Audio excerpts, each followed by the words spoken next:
Well, have you got your thinking caps on? Because the next segment is kind of heavy intellectually, but it's worth the effort. Jordan Peterson gave his opening address at ARC this week, and it was really quite something. One of the most important questions, Dr Peterson says, that people have got to ask themselves is, what drives us? He says if it's hedonism, if it's immediate gratification and pleasure-seeking, then we're in trouble. That everybody needs to be motivated by a much higher purpose. Hedonistic pleasure-seeking, the gratification of immediate desire, the simple avoidance of pain or displeasure is not a principle that can improve when it's implemented or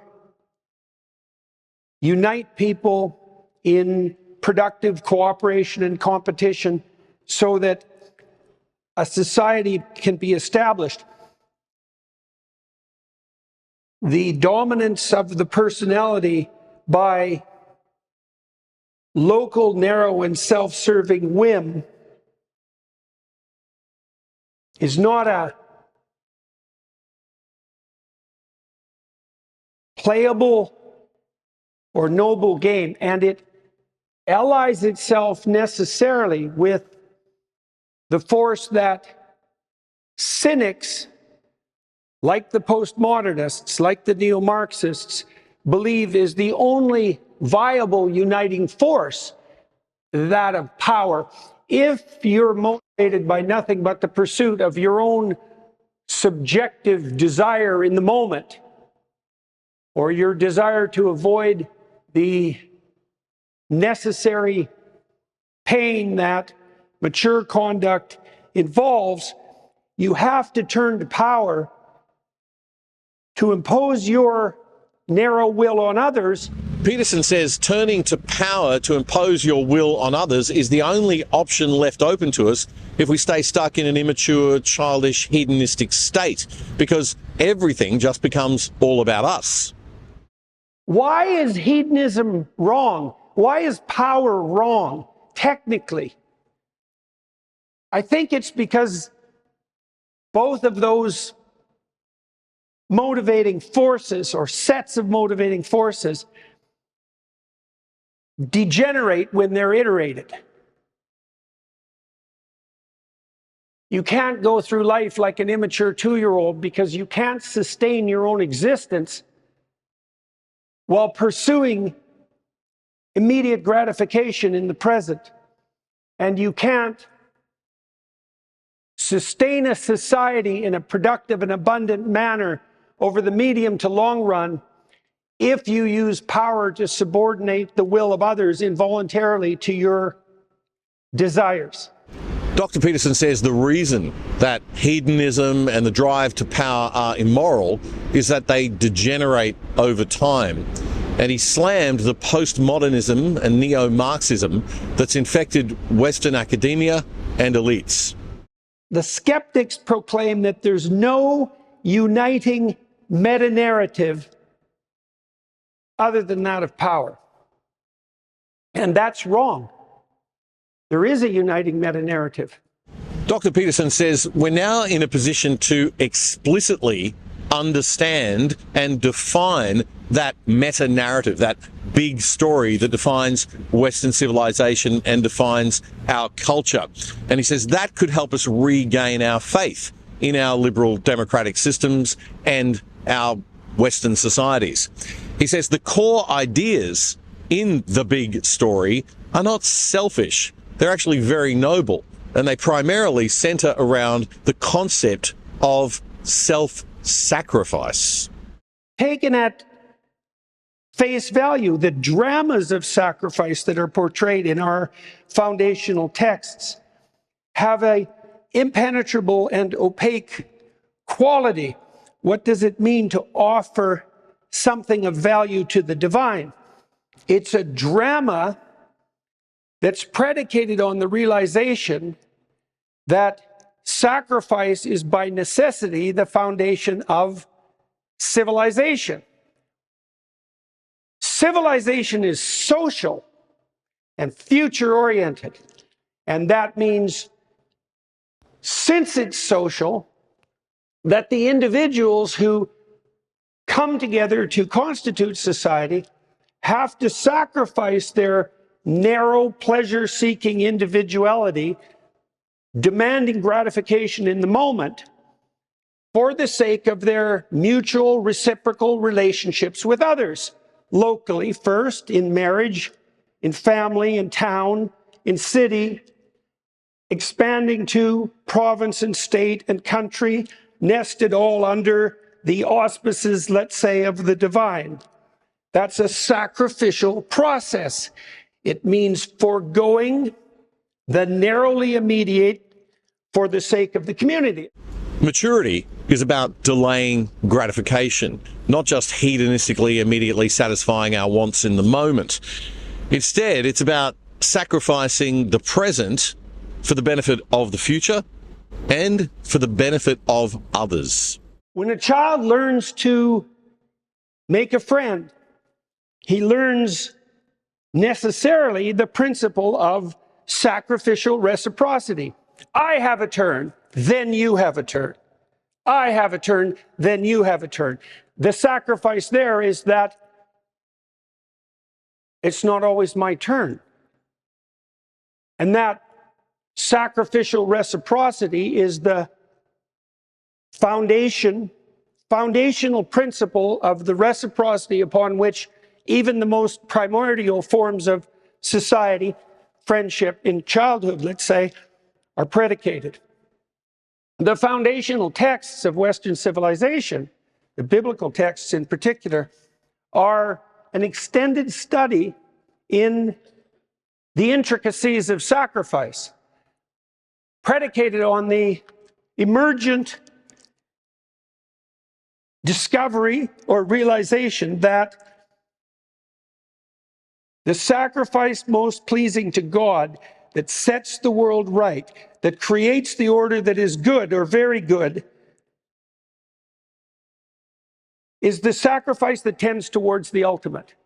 And the Christian drama portrays the sacrificial process in its arguably ultimate form.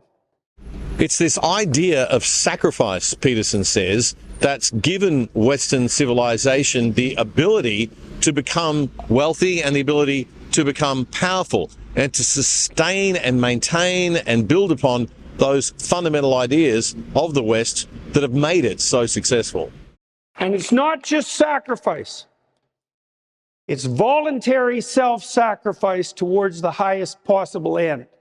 That's the foundation of civilization. The postmodernists be damned, which is virtually a certainty, by the way. Now, understanding this, I think, in a more explicit sense, to see that what we've been wrestling with for millennia is the movement towards the explicit formulation of the principle of voluntary upward self-sacrifice as the foundation of the community, as the foundation of abundance itself, as the precondition for the trust and reciprocity that enables us to compete and to cooperate so that we can produce societies that are endlessly productive. Okay, that was profound. What he's saying there is that the left and the postmodern elites who like to dump on the West are completely ignorant of the fact that the West's success wasn't built on exploitation, but it had to evolve through sacrifice and selflessness to the societies that we now have. And that the abundance that we enjoy today is a result of that, not the exploitation of others.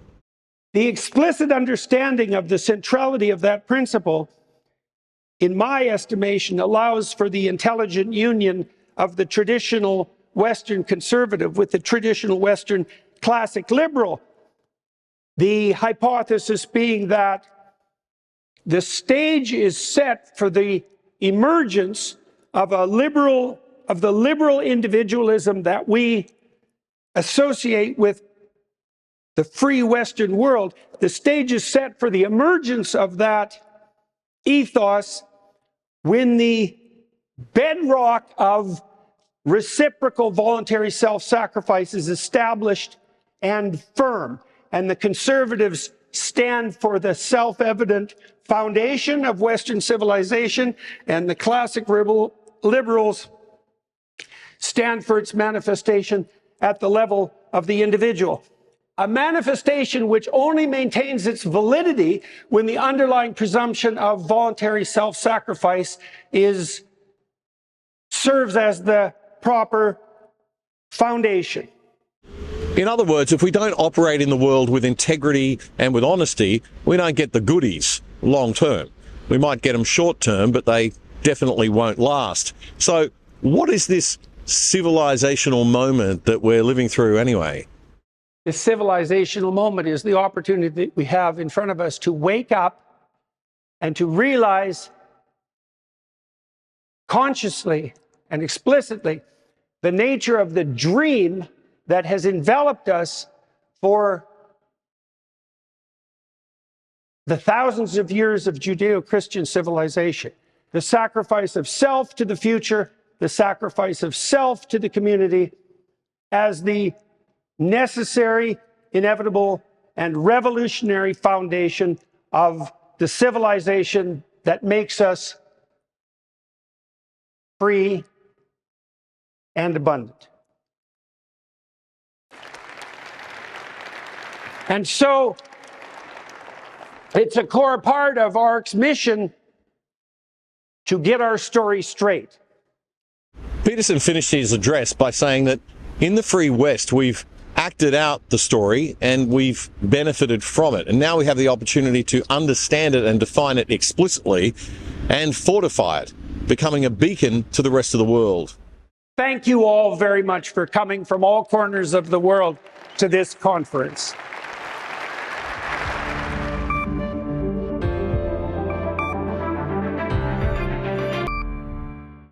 You may have noticed if you've been overseas on holiday recently that you can log into your streaming services like Netflix or Prime in other countries, but the shows they offer are different and sometimes even better.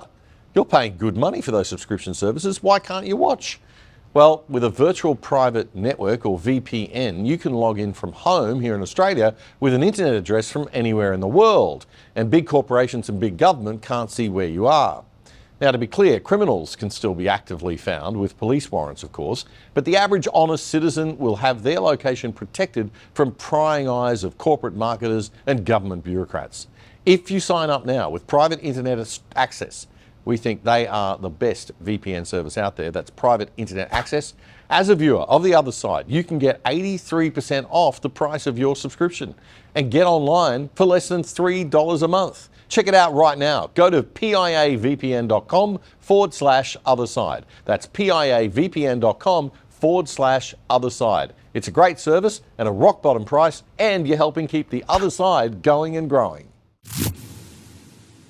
That was a segment from a recent episode of our fortnightly news commentary show, The Other Side, with me, Damien Curry.